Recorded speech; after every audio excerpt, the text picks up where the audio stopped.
Hi, I'm Carl Hamilton with CecilDaily.com. I'm reporting from the corner of North and Main Streets in Elkton, where a long parade has just passed.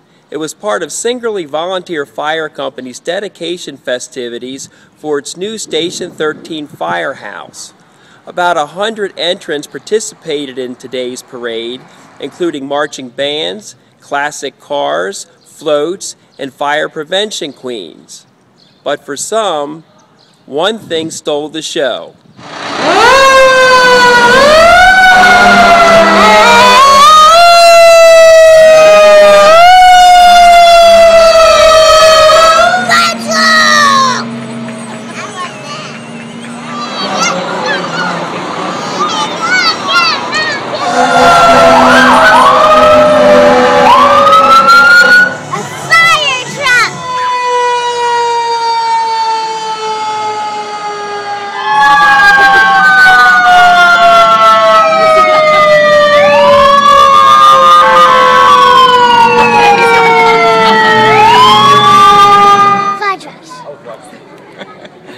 Really? That's the thing.